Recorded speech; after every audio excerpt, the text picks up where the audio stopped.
আচ্ছা, কেউ যদি এসে থাকে একটু কনফার্ম করতে হবে অডিও ভিডিও ঠিকঠাক আসছে কিনা।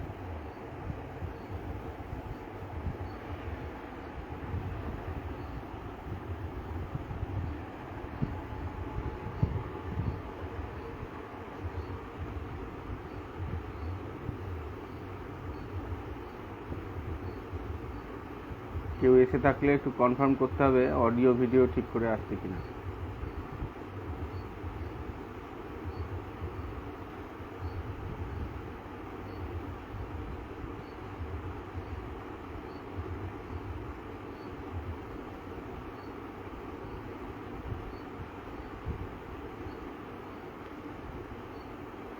মেসেজ অডিও ভিডিও কি আসছে?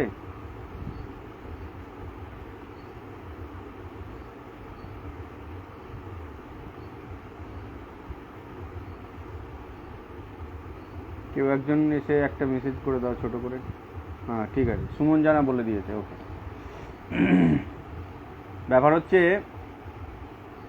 বেশ কয়েকজন মেসেজ করেছিল সিভিল সার্ভিস নিয়ে। এক গাদা টেনশন কেন তোমাদের মধ্যে আমি এটা বুঝতে পারছি না। মানে শুরু করতে এত ভয় লাগছে কেন, এটা একটা বিরাট বড় ঝামেলার কথা। কেন কি দেখো, পশ্চিমবঙ্গে সেরা চাকরির পরীক্ষা দিতে যাচ্ছ, তাহলে ন্যাচারালি সেরা পরিশ্রমটাই দরকার। সেরা পরিশ্রম না হলে সেরা চাকরি কি পাওয়া যায়? এবার সেরা পরিশ্রম করাটা কঠিন। মানে আমি এটা একদম ভেতর থেকেই বলছি যে যখন অ্যাকচুয়ালি আমরা জার্নিটা শুরু করি, তখন যদি 100 হয় আমাদের কনফিডেন্স লেভেল, তাহলে প্রিপারেশনটা শুরু করবার কয়েক মাস পরে এই 100টা কিন্তু খানিকটা কমে যায়। কমে যায় একটাই কারণে কি, টানা পড়াশোনাটা চালিয়ে নিয়ে যেতে যেতে 100খানা চিন্তা মাথায় ঢুকে আসে কি আমি কি পারবো, আমি কি পারবো না, এতটা সিলেবাস কবে শেষ হবে, তো শেষ হয়েও পরীক্ষা হলে এত এত কাট অফ নম্বর উঠছে, হায়েস্ট এত পাচ্ছে, তাহলে কি হবে? এই কি হবে কি হবে করে ভাবতে ভাবতে না অনেকগুলো দিন চলে যায়। আরও বড় ঘটনা হচ্ছে নানা রকমের এনগেজমেন্টস আমাদের সকলেরই থাকে কম বেশি। এনগেজমেন্টস, ফ্যামিলি এনগেজমেন্ট, বন্ধু বান্ধব, অমুক তমুক, সমাজ, সব কিছুই থাকে। সবগুলোকে একসাথে ডিনাই করা যায় না অনেক সময়। তাহলে এই যে ডিনাই করা যাচ্ছে না, সেখান থেকে আবার জোর করে কি করে সিস্টেমে ঢুকে আবার সিস্টেমটাকে রানিং করে দেওয়া কঠিন কাজ, কিন্তু অসম্ভব না। ব্যাপারটা এরকম কি, একটা সকালে উঠে এই পরিবর্তন যে আমি চাইছি, আমি যে একটা নতুন কিছু করতে চাইছি, এইটাই নিজেকে বিশ্বাস করানো কঠিন হয়। কিন্তু এটা যদি একবার বিশ্বাস করানো যায়, আমার মনে হয় পাস করাটা এমন কিছু ব্যাপার না। সিভিল সার্ভিস যারা পাস করেন, আইএএস হোক বা স্টেট সার্ভিস হোক, তারা কেউ কিন্তু ভগবান না, তোমার আমার মতো ছেলে মেয়ে। তো আমিও একদিন তোমাদের জায়গায় ছিলাম, আজকে তোমরা এখানটায় আছো, তোমাদের মধ্যে কেউ কেউ পাস করবে, তো তারাও সেই জায়গায় যাবে। তো গিয়ে দেখবে সবাই মানুষ, মানে সবাই নর্মাল পরিশ্রম করেই একটা জায়গায় গিয়ে দাঁড়িয়েছে। তাহলে সেই যে একটা জায়গায় গিয়ে দাঁড়িয়েছে, তার জন্য কিছু কিছু বিষয় তাদেরকে ত্যাগ স্বীকার করতে হয়েছিল, বাদ দিতে হয়েছিল। তো সেই বাদটা কিন্তু তোমাদেরকেও দিতে হবে। এরকম কখনোই হয় না কি আমি কিছুই করলাম না, আমার কাছে এমনি এমনি বাড়িতে চলে এলো সাফল্য। সাফল্য কখনো এমনি এমনি বাড়িতে হেঁটে হেঁটে আসে না। সেই জিনিসটাকে যদি পেতে হয়, সেইটার জন্য প্রত্যেক দিন নিজেকে আবিষ্কার করা জরুরি। এই নিজেকে আবিষ্কার করা মানে আমি এটা বলছি, একদিন সকালবেলা উঠে যে প্রথম কাজটা যেটা আমরা ধরি, সেটার মধ্যেও নিজের মাথার ভেতর একটা সত্যি সবসময় ঢুকিয়ে রাখা কি আমি একটা বেশ বড় সড়ো উদ্দেশ্য নিয়ে কিন্তু একটা রাস্তায় পা দিয়েছি, এবং সেখানে আমাকে শেষ গণ্ডিটা পেরোতে হবে। এই জোরটা যে টানা ডেলি দেখাতে পারছে, সে ঠিক পাস করে যাবে। মানে এমন কিছু ব্যাপার না, কঠিন কিছু নেই এই সিস্টেমটায়। যারা যারা কঠিন, অনেক দূরের ব্যাপার, আমি গ্রামে থাকি, আমি ভালো শিক্ষা পাইনি, ভালো জায়গায় পড়িনি, আমার গ্যাপ আছে, আমার চতুষ্পার্শ্বে যারা আছে তারা সবসময় নেগেটিভ ভাবাচ্ছে, এরকম 100খানা কিন্তু পরন্তু ইত্যাদি জিনিস নিয়ে যে যারা সব আটকে রইল, আমি এটা কখনোই দাবি করছি না তারা সফল হবে না, কিন্তু তাদের দেরি হয়ে যাবে। যে সিরিয়াসলি একবার সিস্টেমে নেমে গিয়েছে, তার এটা বোধহয় ভাববার সময় থাকাই উচিত নয় যে বাকি পৃথিবী তাকে নিয়ে কি ভাবছে। এটা কিন্তু জরুরিও নয়, দরকারও নেই। বাকি পৃথিবী তোমাকে নিয়ে কি ভাবছে তো তোমার কি। তুমি যখন মাঠে নেমে গিয়েছো, তোমার পড়ার ঘরের দরজা বন্ধ থাকবে। আর কেউ যদি আসে, তোমার ব্যক্তিত্বটাই এরকম হবে কি সেই সময় কি তারা যদি তোমার ঘরে ঢুকতে চায়, দুবার নক করে ঢুকতে হবে। এই ব্যক্তিত্বটা দরকার আছে, যে আমি একটা জায়গায়, ইংরেজিতে বলে এনগ্রসড, তো এই এনগ্রসড হয়ে যদি বসে থাকি, কারোর ক্ষমতা নেই যে দরজা খুলে না জিজ্ঞেস করে ঢুকে যাবে। সেই চোখে মুখে পড়াশুনোর প্রতি সেই দরদ, এই দরদটাকে নিয়ে আসতে হবে আগে। এই দরদটা যদি চলে আসে, পৃথিবীর কোনো পরীক্ষায় তার কাছে আটকায় না।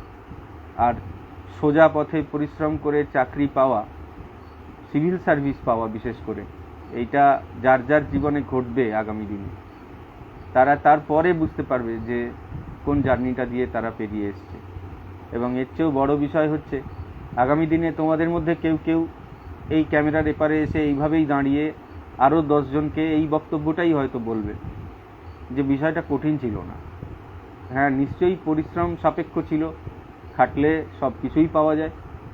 খাটলে মানে একটা প্র্যাকটিক্যাল জিনিস বলি, যে দেখো আজকে কোনো মেয়ে যখন মা হয়, সেটার যে পরিমাণ পেন হয়, সেই পেনের থেকে কিডনি ফেল করার পেন নিশ্চয়ই তার ধারে কাছে আছে না, তাই না?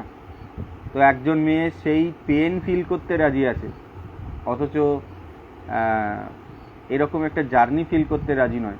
ওই পেনটাই তো লাইফ রিস্ক আছে, তাহলে ওটা নিতে পারছি, তো এটা কেন নিতে পারছি না, তাই না?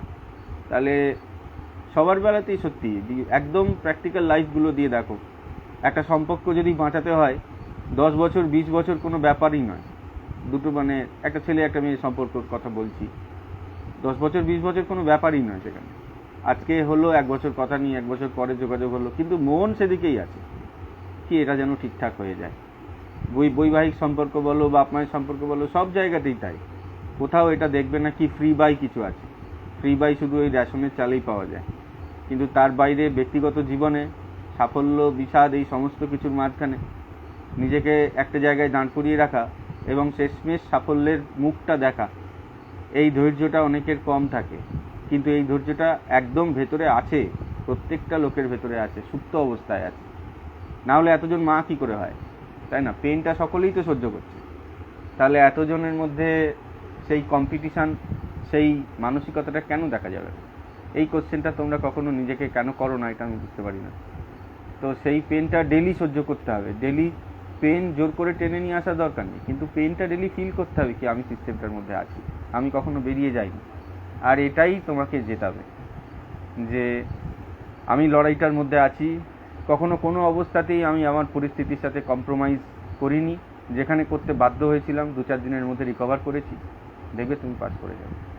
তো মানসিকতা শেষ কথা, মানসিকতার বাইরে আর কিছু নেই। যারা সফল হয়েছে কেবলমাত্র তাদের ব্যক্তিত্ব, মানসিকতা, লেগে থাকার জোরের জন্য সফল হয়েছে।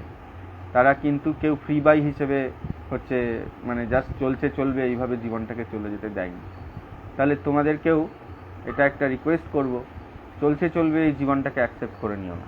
চলছে চলবে জীবন তোমাদের জন্য না। তোমরা এমন একটা এজ গ্রুপের মধ্যে রয়েছো এখন, এই এজ গ্রুপ চাইলে সব করতে পারে। তাহলে সব যদি করতে পারে, তাহলে তারা চেষ্টা করবে না কেন? তারা হচ্ছে না, হবে না, 100খানা নেগেটিভ টেনে নিয়ে এসে জীবনটাকে আটকে রাখবে কেন একটা দেওয়ালের মধ্যে? 4 দেওয়ালের মধ্যে সারাক্ষণ মোবাইলে মুখ গুঁজে মাইলের পর মাইল ফেসবুক করে যাব, কিন্তু আমার ভেতরেও যে কিছু ক্ষমতা আছে সেটা আমি দেখব না। অন্য লোকের সাকসেস স্টোরি পড়বো, খুব ভালো লাগছে আমার, কিন্তু আমি নিজের সাকসেস স্টোরি বানাতে রাজি নয়। যখনই সেটা বানানোর কথা হলো, সেই মতো আমি যখন লিখলাম ভোর 5টায় উঠতে হবে, পরের দিন উঠতে পারলাম না। কেন উঠতে পারবো না? আমার ভেতরে, বুকের ভেতরে সবসময় একটা অদ্ভুত টাইপের আগুন জ্বলবে, যে আগুনটা কখনো আমাকে না ঘুমোতে দেবে, না বসতে দেবে, না করতে দেবে, কোনো কাজ করতে দেবে। অন্য কারোর সাথে কথা বলে সেই আগুনের যে তাপ, যে জ্বলন, সেটা নিভবে না। আর নিভবে না বলেই আমি সফল হব। তো মানসিকতা বদলালে সব সম্ভব, মানসিকতা দিয়েই সব কিছু হয়। তো এবার ঘটনা, আজকের যেটা ছিল পয়েন্ট, কি সিভিল সার্ভিস অ্যাপ্রোচ কিভাবে করব। তো আচ্ছা, এখানে একটা কোশ্চেন করছে বিনায়ক ঘোষ, আমি অ্যাভারেজ স্টুডেন্ট, আমি কি পারবো? এই প্রশ্ন প্রতিদিন চলে আসছে। যারা সিভিল সার্ভিস পাস করে তারা জীবনের কোনো না কোনো জায়গায় অ্যাভারেজ স্টুডেন্টই ছিল। সে যদি আইএসআই পাস করার মতো যদি স্টুডেন্ট হতো তাহলে সে আইএসআইতেই থাকতো, তাই না?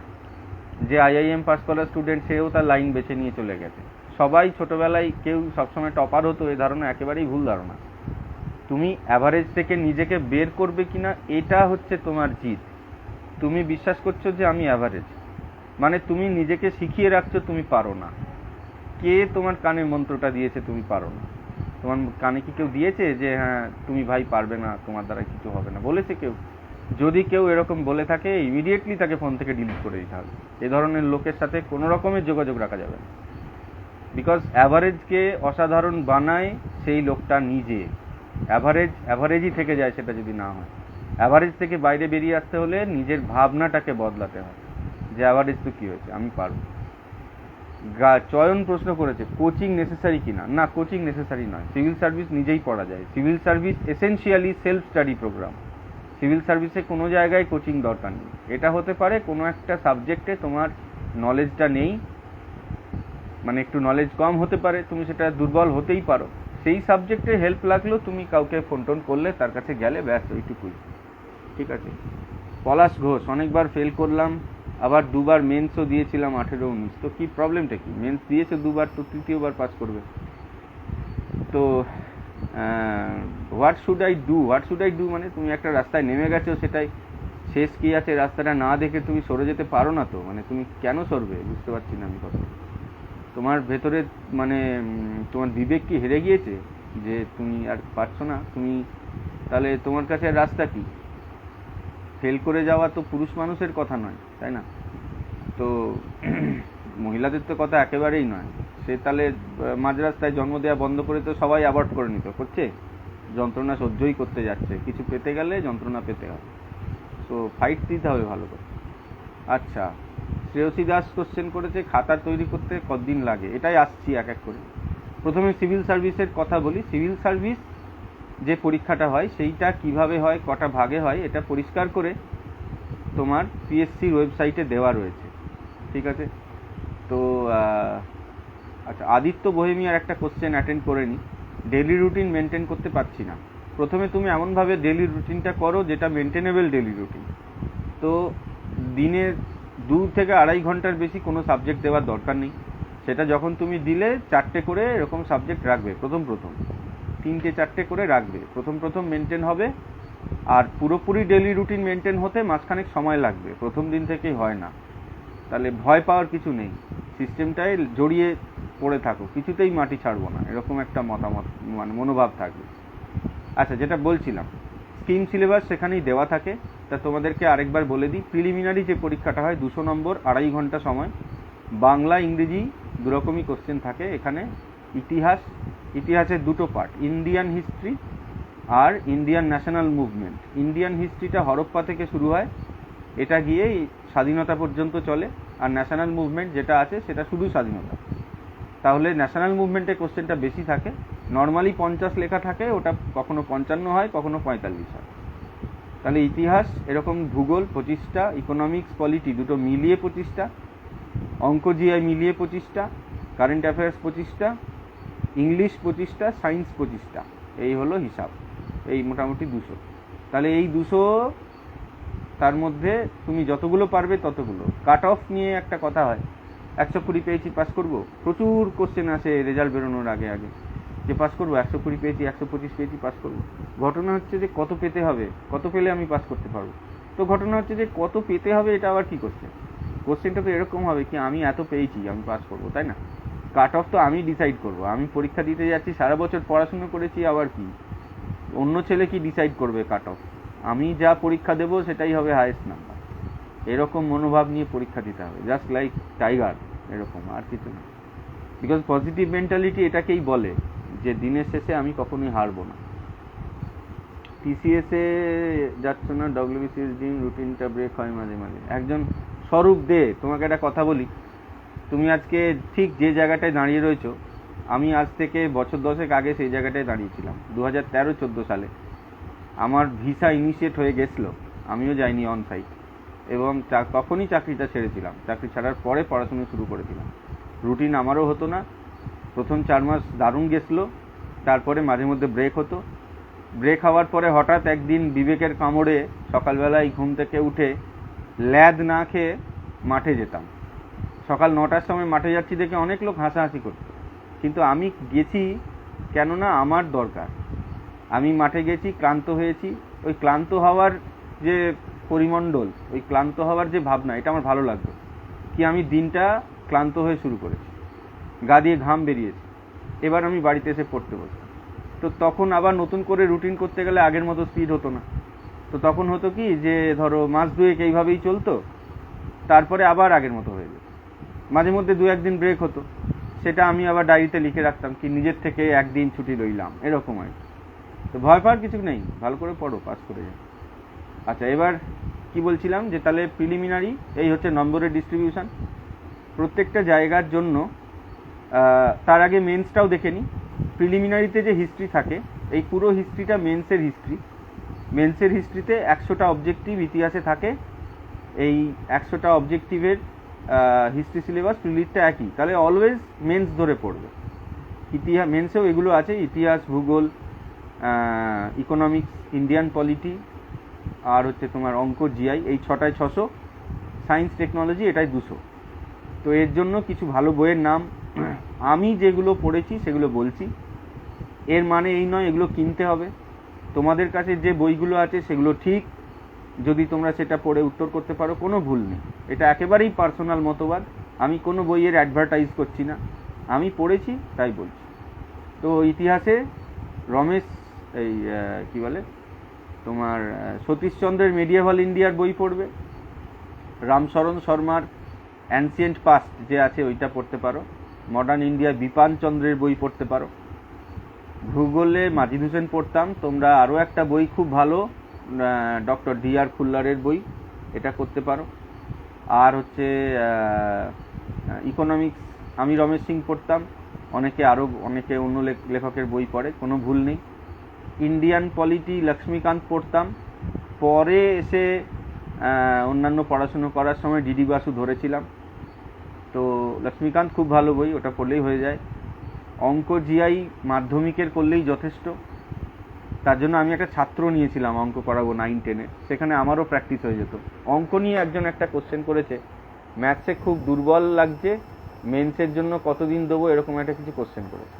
তো ভাই তোমাকে একটা কথা বলি,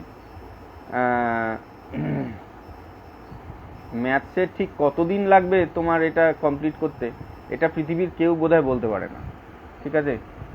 তার কারণ হচ্ছে এটাই কি, তুমি অঙ্কে কোন জায়গায় দাঁড়িয়ে আছো, তুমি অঙ্কে দুর্বল, এই সাবজেক্টগুলো তোমায় শেখালো কে, এটা হচ্ছে ফার্স্ট পয়েন্ট।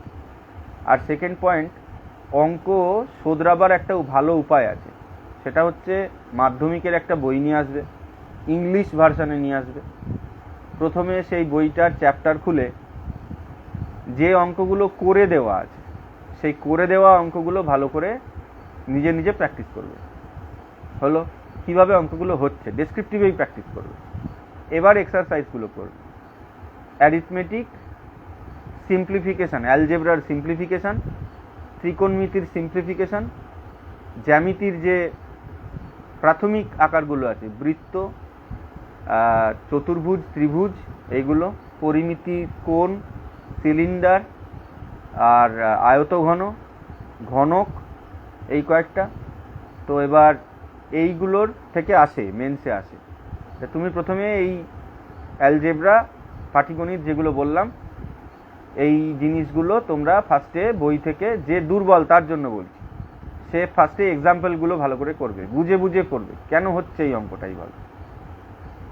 এবার এই প্রত্যেকটা টাইপের অঙ্ক গোটাটা নিজের ভাষায় লিখে একটা ফেয়ার কপি বানাবে, ফেয়ার খাতা, যেই ফেয়ার খাতাতে সব কটা ধরনের অঙ্ক একবার করে দেওয়া থাকবে।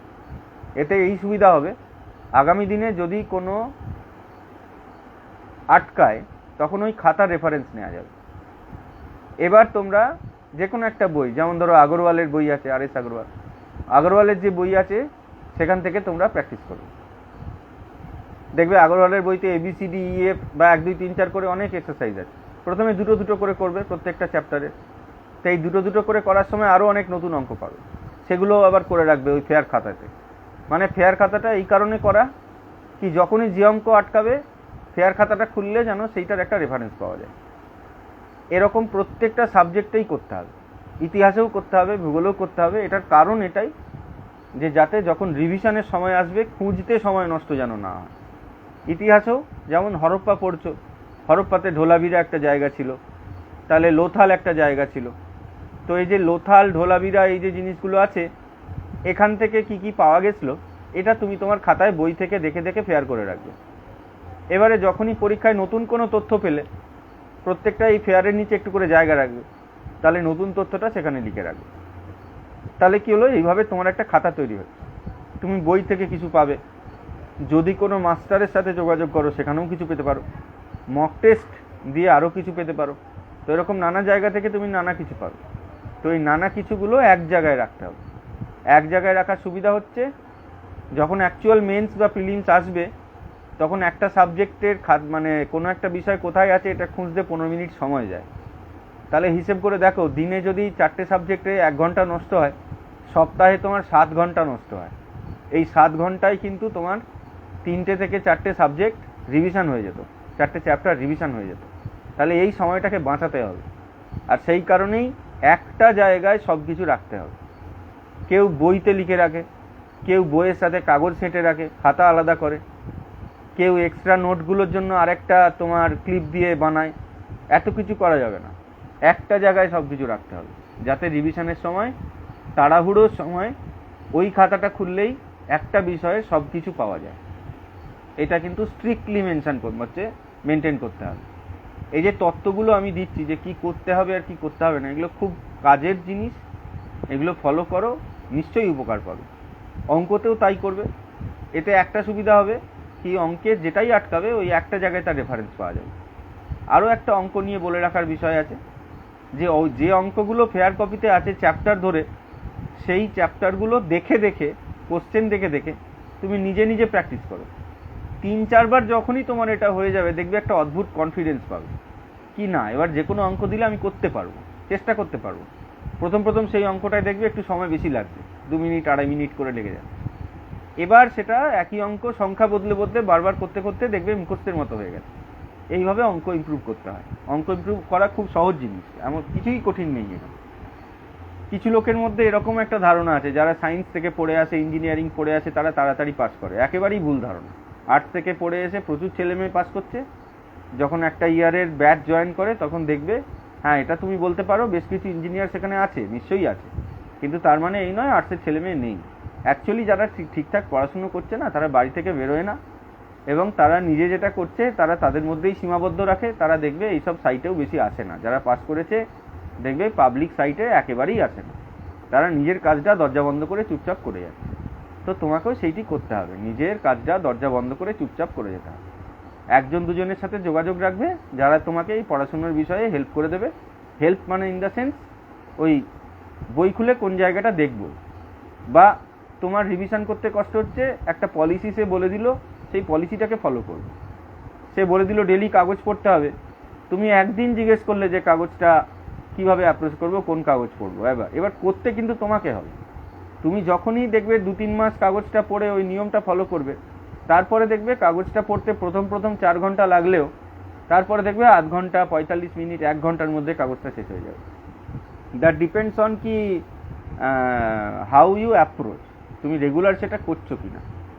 একজন কোশ্চেন করেছে ইংলিশ ভার্সনের বইগুলো কি করে পড়বো বা কন্টিনিউ, এটা বোকার মতো কোশ্চেন করছো। গোবিন্দ দাস, তোমার একটা কথা বলি, যখন তুমি সার্ভিস জয়েন করবে তোমার মাইনে 50,000 টাকার কাছাকাছি হবে।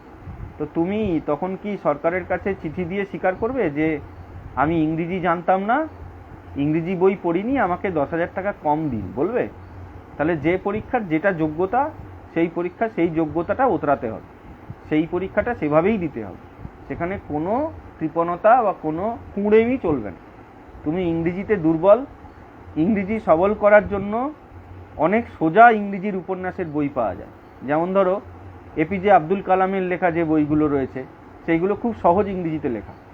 নিউজ পেপারটা ডেলি পড়া, যখনই কোনো ওয়ার্ড আটকাচ্ছে অন্তত দিনে 5টা করে নতুন শব্দ মানে এবং সেটা দিয়ে একটা সেন্টেন্স সহ তুমি যদি নিজের খাতায় নোট করতে থাকো, 1 মাস পরে এমনি তোমার ভোকাবুলারি উন্নতি হয়ে যাবে, কোনো ভয়ের কিছু নেই।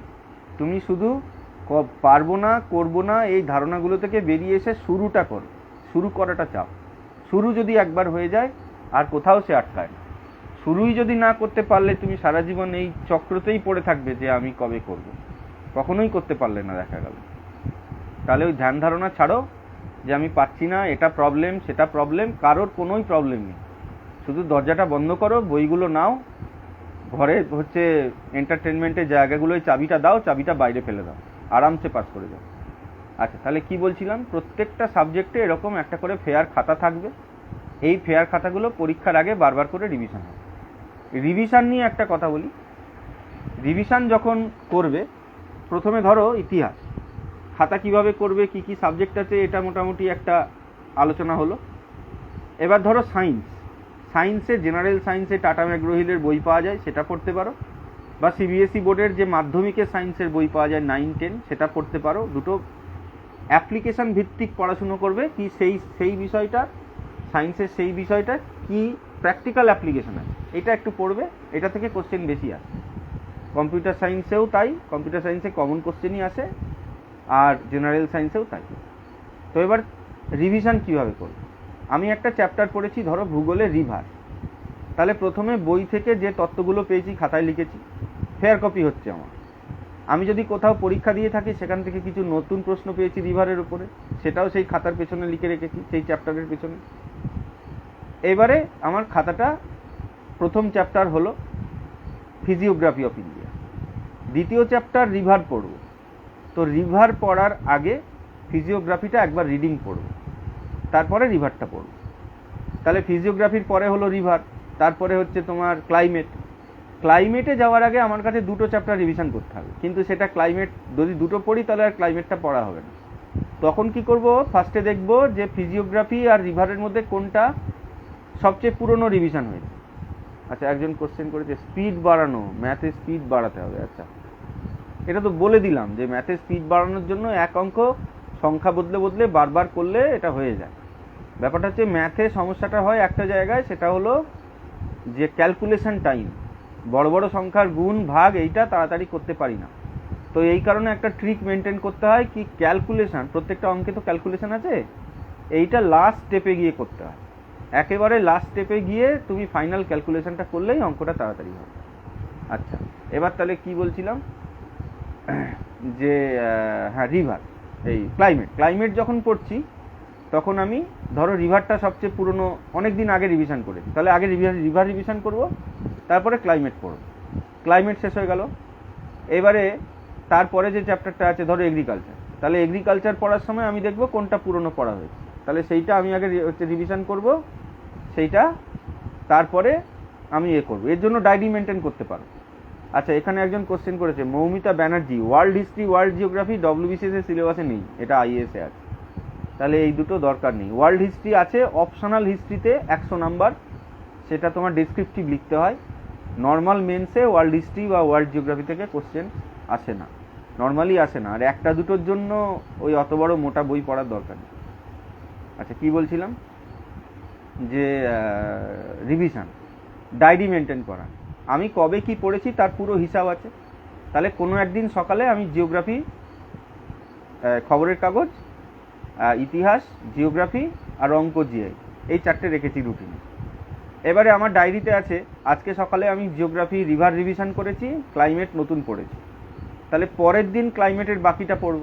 তাহলে বাকিটা পড়তে যাওয়ার আগে আমি ডায়েরি দেখছি কি আমি রিভারটা আগের দিন রিভিশন করেছি, তার মানে পুরনো হয়ে গেল এখানে ফিজিওগ্রাফিটা।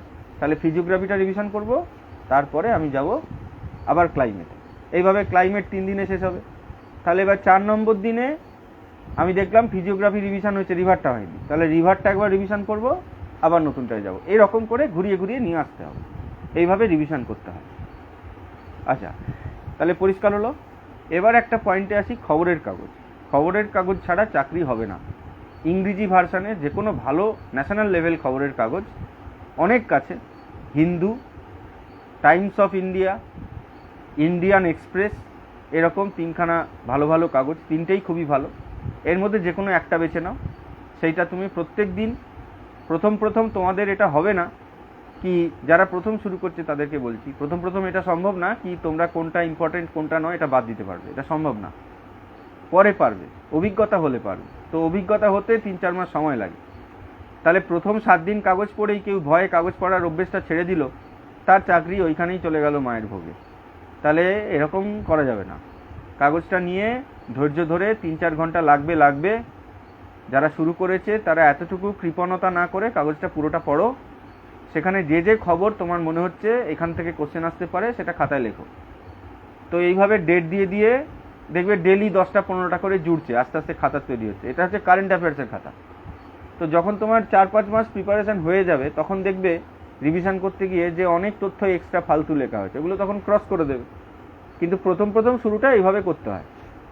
আমি যদি সময় পাই একটা কাগজ হাতে নিয়ে দেখিয়ে দেবো কোনগুলো পড়তে হয় কোনগুলো নয়, সেটা সময় যদি পাই তাহলে দেখাবো। ততদিন পর্যন্ত মোরাললেস যার কাছে যে কাগজটা আসছে এইটাই পড়তে হবে। এবার এর বদলে কিছু নাই, যেমন ইংরেজি ভার্সানেই পড়তে হবে, 100 বার ইংরেজিতেই পড়তে হবে, কোনো বাংলার গল্প নাই, বাংলায় পড়া যাবে না। 2, খবরের কাগজ ডেলি পড়তে হবে। কেন? বাংলা ইংরেজি ডেসক্রিপটিভে 120, 240 নম্বর খবরের কাগজের ওপর হয়।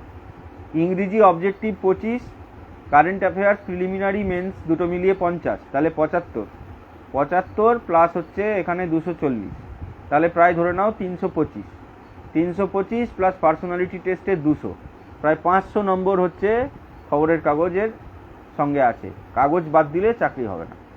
একজন জিজ্ঞেস করেছে রিভিশন করার সময় প্রিভিয়াস কোশ্চেন প্র্যাকটিসের পাশাপাশি কোশ্চেন প্র্যাকটিসের জন্য আর কোনো প্র্যাকটিস সেট? হ্যাঁ, তুমি করতেই পারো, তবে কোশ্চেন প্র্যাকটিসের জন্য কোশ্চেনের বই থেকে যদি তুমি প্র্যাকটিস করো, এটা চেষ্টা করবে কি অলওয়েজ উত্তর যেগুলো হবে সেটা ওই বইয়ের নয়, টেক্সট বই থেকে মেলাবে। টেক্সট বই থেকে না মেলালে কিন্তু এটা শিওর হওয়া যাবে না যে ওই বইতে যে উত্তরটা দেওয়া আছে সেটা ঠিক না ভুল। অনেক সময় ম্যাক্সিমাম টাইমে এরকম হয় ওই সমস্ত বইতে 80% ঠিক 20% ভুল থাকে। এটাকে অ্যাভয়েড করার জন্য টেক্সট বই থেকে পড়তে হবে। তো এবার আচ্ছা, তাহলে বোঝা গেল। অরিজিৎ নস্কর জিজ্ঞেস করেছে। আচ্ছা, তাহলে কাগজ পড়তে হবে, কাগজ বাদ দিয়ে কিছু হবে না। এবার একটা কোশ্চেনে আসি, ডেসক্রিপটিভ কিভাবে অ্যাপ্রোচ করতে হয়। আমরা প্রত্যেক দিন একটা বাংলা একটা ইংরেজি খবরের কাগজ পড়ব। ইংরেজি খবরের কাগজ থেকে কারেন্ট অ্যাফেয়ার্স লিখব, 5টা নতুন অবজেক্টিভ, এই 5টা নতুন ওয়ার্ডের মানে একটা করে বাক্য, এটা লিখব। এর পাশাপাশি সপ্তাহে অন্তত 2 দিন ওই ইংরেজি কাগজের যে কোনো একটা সোশিও ইকোনমিক টপিক বেছে নেব। যে কোনো একটা, সোশিও ইকোনমিক না হলে অন্য কোনো টপিকও বাঁচতে পারি, অসুবিধা কিছু নেই। তো সেই টপিকটাই ছোট করে 200 শব্দের মধ্যে লেখা প্র্যাকটিস করব। এটা হচ্ছে বাংলা ইংরেজি অ্যাপ্রোচ করবার স্টাইল। প্রথম লেখাটা অখাদ্য লেখা হবে, যারা প্র্যাকটিসে নেই তাদের জন্য বলছি। প্রথম লেখাটা ভালো হবে না। 1 মাস যাবে, সপ্তাহে 2 দিন করেও যদি লিখি তাহলে দেখবে মাসে 8 দিন হয়। তো মোটামুটি 2 মাস যাবে, একটু ভালো হবে। 3 মাস যাবে, আর একটু ভালো হবে। তারপর একটা টাইম আসবে তুমি আরামসে লিখতে পারো। এর উপকারিতা হচ্ছে এই যে ওই টপিকের যে ইনফরমেশানগুলো সেটা মনে থাকবে। 2, নতুন যে ওয়ার্ডগুলো পেলে সেটা মনে থাকবে। 3, প্রেসি যেটা লিখতে হয় এক্স্যাক্টলি 1/3 করে সেই লেখাটা প্র্যাকটিস হবে। 4, অন্যান্য কোশ্চেন যেগুলোতে ওয়ার্ড লিমিট দেওয়া থাকে, কম শব্দের মধ্যে সত্যি কথাটা কিভাবে লেখা যায় সেই জিনিসটা শেখা হয়ে যাবে। তাহলে এটা একটা মারাত্মক উপকারী এক্সারসাইজ। লেখা ঠিক হচ্ছে কি না হচ্ছে এটা নিয়ে মাথা ব্যথা না করে লেখাটা চালিয়ে যাও। মাস 2 পরে কোনো একজন লোকাল মাস্টারকে তুমি শুধু ওই খাতাটা গিয়ে দেখাবে, স্যার আমি এটা দেখে লিখেছি, 200 শব্দের মধ্যে লিখেছি, যদি কাইন্ডলি একটু চেক করে দেন কিছু বাদ গেছে কিনা। তাহলে সেইভাবে দেখিয়ে নেবে। এটার জন্য তো এমন কিছু চিন্তা করার দরকার নেই, গাদা মাস্টার বানানোর কোনো দরকার নেই। আবার বলছি, বিসিএস পড়া এসেনশিয়ালি সেলফ স্টাডি। এটার জন্য কোনো ইনস্টিটিউশন ম্যান্ডেটারি, এই ধারণাটা একেবারেই ভুল ধারণা। ইনস্টিটিউশনের উপকারিতা অন্য জায়গায়। কি মক টেস্ট যখন হয়, হলে গিয়ে মক টেস্ট দিলে ভালো হয়, কেননা সেখানে একটা পরীক্ষার অ্যাম্বিয়েন্স বজায় থাকে। তাহলে সেটার জন্য অনেক ভালো জায়গা আছে যেখানে গিয়ে পরীক্ষা দেওয়ার ব্যবস্থা আছে। তাহলে সেখানে গিয়ে তোমরা পরীক্ষা দেওয়া প্র্যাকটিস করতে পারো। কেননা পরীক্ষা না দিলে এটা কখনোই জানা যাবে না যে তোমরা কোন জায়গায় দাঁড়িয়ে আছো। পরীক্ষাটা দেওয়ার পরে এটা বোঝা যাবে কতগুলো পারছো কতগুলো পারছো না, কি ব্যাপার, কোথায় ইমপ্রুভ করতে হবে, এটা পরিষ্কার হবে। তো পরীক্ষা কিভাবে অ্যানালিসিস করতে হয় এটা আরেকদিন আমরা আলোচনা করব। দুটো পেন্ডিং আলোচনা রইল, একটা খবরের কাগজ আর একটা খবরের কাগজ আর একটা এই পরীক্ষার ব্যাপারটা। তাহলে আপাতত অ্যাপ্রোচ কিভাবে করবে প্রিলি আর মেন সাবজেক্টগুলো ভালো করে, কি কি সাবজেক্ট আছে বলেছি, সেই সাবজেক্টগুলো এক একটা টেক্সট বই ধরে ধরে চ্যাপ্টার ধরে ধরে ভালো করে পড়ে নিজের ফেয়ার একটা করে খাতা বানাতে হবে। এই খাতাটা চলতে চলতে পুরোনোটা রিভিশন হবে, পাশাপাশি খবরের কাগজ পড়াটা চলবে, ডেসক্রিপটিভ লেখাটা চলবে। যারা অপশনাল নিয়ে পরীক্ষা দেবে তারা অপশনাল সাবজেক্ট দেরি না করে তাড়াতাড়ি বেছে ফেলো। তার কারণ এই কি, সেটাও কিন্তু একটা টাইমের মধ্যে তোমাদেরকে শেষ করতে হবে। হলো, সায়েন্স জিকে বলে দিলাম একটু আগে, বিট্টু সাহা সায়েন্স জিকে কোথা থেকে পড়তে হবে কী পড়তে হবে একটু আগে বলে দিলাম, কারেন্ট অ্যাফেয়ার্সও বলে দিয়েছি। ভিডিওটা পুরোটা দেখো তাহলেই পাবে। আচ্ছা, তাহলে এবার ফেয়ার কপি তৈরি হবে, আস্তে আস্তে খাতাটা মজবুত হবে, অনেক তথ্য ঢুকবে এখানে। তো এবারে খাতা কমপ্লিট হলো। এটা কি বলছে, অনেকটা বড় লিখলে এখানে আসবে না, সি মোড় দিয়ে আছে। তাহলে এইভাবে রিভিশন করবে, মোটামুটি 9-10 মাস লাগবে সিলেবাসটা শেষ হোক। এবার তোমরা পরীক্ষায় আস্তে আস্তে অ্যাপিয়ার করতে চেষ্টা করো। আচ্ছা, এবার একটা কথা বলি, একজন কোশ্চেন করেছে 28 বছর বয়স হয়ে গেছে কি করব বুঝতে পারছি। তাহলে 28 বছর বয়স হয়ে গেছে কি করব, 28 বছর বয়সে লোকে বিয়ে করে, তা তুমি 28-30 বিয়ে করে ফেলো আর কি করবে। তো 28 বছর বয়স হয়ে গেছে, পারবো কি পারবো না সেটা ভাবতেই যদি তোমার 6 মাস নষ্ট হয়ে যায়, তুমি আর পড়বে কবে? তাহলে আমার মনে হয় সময় নষ্ট না করে তাড়াতাড়ি তুমি প্রিপারেশনটায় ঢুকলে বোধহয় ভালো হয়।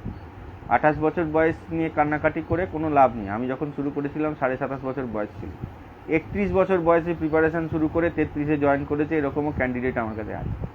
তাহলে ওটা ফালতু এক্সকিউজ। তুমি চাইলে সবই পারো, তুমি যদি না চাও পৃথিবীর কেউ তোমাকে দিয়ে করাতে পারবে না। আচ্ছা, আর আমি পারবো না, আমি অন্তত এটা কাউকে জিজ্ঞেস করিনি আমি কি পারবো, কেননা আমি নিজে জানতাম পারা ছাড়া আমার কাছে কোনো উপায় নেই। তাহলে এটা তোমাদের মনেও ঢুকিয়ে নাও, কি পারা ছাড়া তোমাদের কাছেও কোনো উপায় নেই। তোমরা অন্যকে জিজ্ঞেস করতে গিয়ে তার বা গেটের বাইরে দাঁড়িয়ে থাকবে, যতক্ষণে উত্তর পাবে সেটাই শিওর হলে না আবার একজনের কাছে যাবে। এই ছোটাছুটি করতে যে 6টা মাস নষ্ট হবে, সেই সময়টা কিন্তু কখনোই ফিরবে না। তাহলে সেসব না করে তুমি নিজেকে বিশ্বাস করো তুমি পারবে। আমি এটা তো অবশ্যই মানবো যে সবাই সিভিল সার্ভিস পাস করবে না, অত সিটও থাকে না। কিন্তু ঘটনা হচ্ছে আমি এখানে সিভিল সার্ভিস নিয়ে বলতে এসেছি, তাই এটা ধরে নিয়েই বলতে এসেছি কি সবাই সিরিয়াসলি পড়বে, সিভিল সার্ভিসই পড়বে। কিন্তু এটাও সত্যি, পাশাপাশি অনেকে স্কুলের জন্য পড়ে, অনেকে অন্যান্য চাকরির জন্য পড়ে। তো যে যে চাকরির জন্য পড়ে, পড়ার পদ্ধতি কিন্তু একই, মানসিকতা একই। তাহলে সেটা বদলালে চলবে না। কি পড়বে, কোথায় ঢুকবে সেটা পরে, আগে প্রিপারেশনটা নাও। কেননা প্রিপারেশনটা সবার ক্ষেত্রে একই হয়, শুধু বই হয়তো একটা দুটো কম বেশি হয়, আদারওয়াইজ প্রিপারেশনের যে পদ্ধতি হয় এটা সবার ক্ষেত্রে একই হয়। এটা বদলে লাভ নেই, এটা একই রাখাই ভালো। আচ্ছা, তাহলে এখনো অবধি যা আলোচনা হয়েছে আশা করি সবার কাছে পরিষ্কার হয়েছে। আর পরবর্তী যদি কারো কোনো সমস্যা থাকে সে মেসেজ করতে পারে, সঙ্গে সঙ্গে বলতে পারবো, এটা গ্যারেন্টি নাই। যখন ফাঁকা হবে তখন জানাবো। 3টে আলোচনা পেন্ডিং রইল, কাগজ নিয়ে একটা, অপশনাল ইতিহাস নিয়ে একজন জিজ্ঞেস করেছে, এটা আরেকদিন বলবো। আর নিয়ে অপশনাল ইতিহাস নিয়ে, এই দুটো জিনিস নিয়ে আমরা সাগর সরকার কি প্রশ্ন বলো দেখি, তাড়াতাড়ি বলো। সুস্মিতা দাস, সায়েন্স পার্টটা কিভাবে পড়বো বলে দিয়েছি বাবু একবার, ভিডিওর প্রথম দিকটা একটু দেখলে হবে।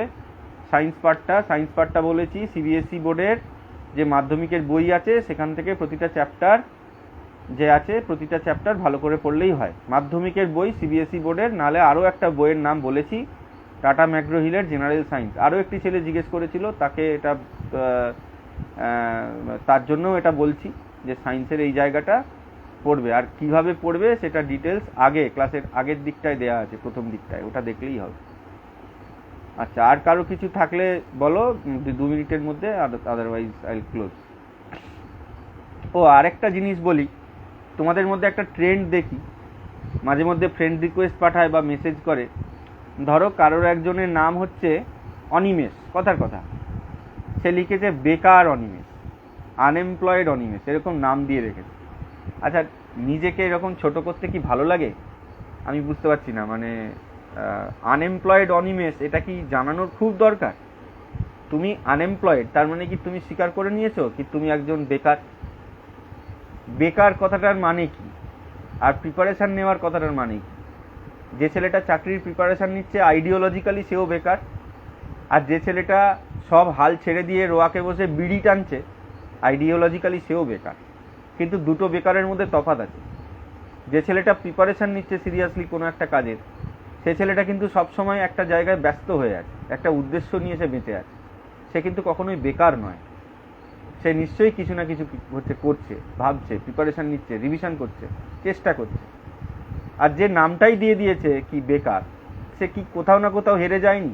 এটা আমার একেবারেই ব্যক্তিগত মত, আমি কাউকে আঘাত করার জন্য বলিনি। তো এই ভাবনাটা সরাতে হবে মন থেকে কি তুমি বেকার, এইটা হোয়াট ইজ দিস? বেকার সবাই, ঠিক আছে? বেকার থেকে সকার হতে লাগে না। যে চায়ের দোকান করে ডিম ভাজা বিক্রি করে সেও কিন্তু বেশি এফেক্টিভ, ঠিক আছে? তো তাহলে চায়ের দোকান করে যে ডিম ভাজা বিক্রি করে, তো তুমি বলবে সে বেকার? সরকারি চাকরি না পেলেই বেকার? এটা কোনো কথা হলো? তাহলে বেকার সাবজেক্টটা অন্য জিনিস, যার জীবনে আর আশা নিরাশা কিছু নাই, যে ওই প্রেমে লাথি খেয়েছে, পড়াশুনোতেও লাথি খেয়েছে, চাকরি বাকরিতে সব জায়গায় যেমন ফোনে বলে সেরকম বলছি, হাফ নম্বরের জন্য পাস করেনি, তাহলে সে পাস করছে না, সে বেকার, সে লিখেছে সেই লিখবে, বাকিরা কেন? অত কি আছে, লোক জানানোর তো কিছু নেই। আমি কি করছি, আমি কেন করছি, তো আমার ব্যাপার। নিউজ পেপার কি কোনো অ্যাপ আছে? অ্যাপ থেকে কেন নিউজ পেপার পড়বে? আশ্চর্য কথাবার্তা। আমি এতক্ষণ বললাম কিনে পড়তে, খবরের কাগজ কিনে খবরের কাগজ পড়বে, এত কি প্রবলেম আছে? আচ্ছা, যাকে তাহলে আজকের মতো এখানে শেষ করলাম। ভালো করে পড়ো, যদি সময় হয় তাহলে পরে একদিন আসা যাবে।